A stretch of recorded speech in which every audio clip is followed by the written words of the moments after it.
All right. This happened. This was kind of a download that I got when I was like giving a message to somebody else. Cause like sometimes I see stuff. I try to not engage too much with stuff I see on TikTok and Instagram and stuff, but sometimes I can't help it. And then, you know, the good thing is I could just delete it and then I don't have to be a part of it anymore. So anyway, um, like I see a lot of people who are still struggling as far as like with their emotions and other people's emotions. Like they find it difficult to be around people and have how to deal with them and whatever. So the first thing before you can even do anything with that is you have to master your own emotions, and that's what a lot of people struggle with.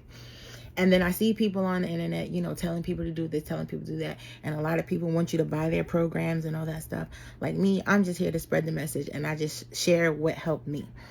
Now, the two main things that I always go to, and I'm going to explain why it works. And the download I got was because I was helping this other young lady. And then it was another post that, you know, helped with that download. So the best things to help master your emotions is meditation and journaling. They work so well because when you meditate and you meditate properly, meditating has nothing to do with clearing your mind. And I know I made this video before, but I obviously have to reiterate. Meditation is not about clearing your mind. Meditation is learning how to observe. That is the main thing you need to learn how to do, is learn how to be an observer. When you observe, you don't, what was it? When you learn how to observe, you don't react, you respond. So that is what meditation teaches you. It teaches you how to observe your thoughts, observe your feelings. Once you step outside and be like, okay, what is this teaching me? Like I just explained in my other video, as far as like not reacting to things that happen to me negatively, not to turn myself into a victim. You know what I'm saying? Like observe, okay, why is this happening to me? Why do I feel this way? Where is it coming from? How do I move forward? You're observing. So then you're not reacting. Because when you're reacting, you're going to make something happen, and it might not be what you want to happen, but that's what's going to happen. We should be learning how to respond and not react, because our emotions make things happen.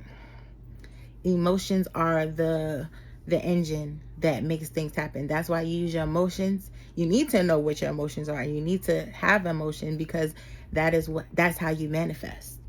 We manifest with our emotions. That's why the system and people try to control our emotions, because then they have control over us. But if we are in control of our emotions, then we can control us and nobody else can. That is why you become the observer, because then you will respond and not react. So that is what meditation helps you do. It helps you learn how to be an observer. And also journaling, because that's another form of writing your thoughts down, writing your emotions down, and then you are reflecting. So you're reflecting on what you wrote.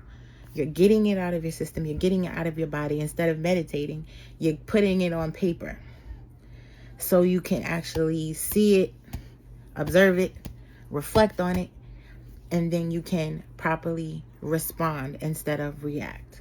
So I hope this helps whoever needs to hear this, because I know a lot of people need that information right now, especially with the time coming. There's so much going on in the world, and that is to get you into your emotions.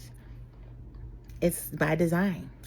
So if you are in control of your thoughts and your emotions, then it's easier to get through these things of constant. They're trying to scare us. They're trying to have us in survival mode. They're trying to do this, trying to do that. You have to be in control of your thoughts and your emotions.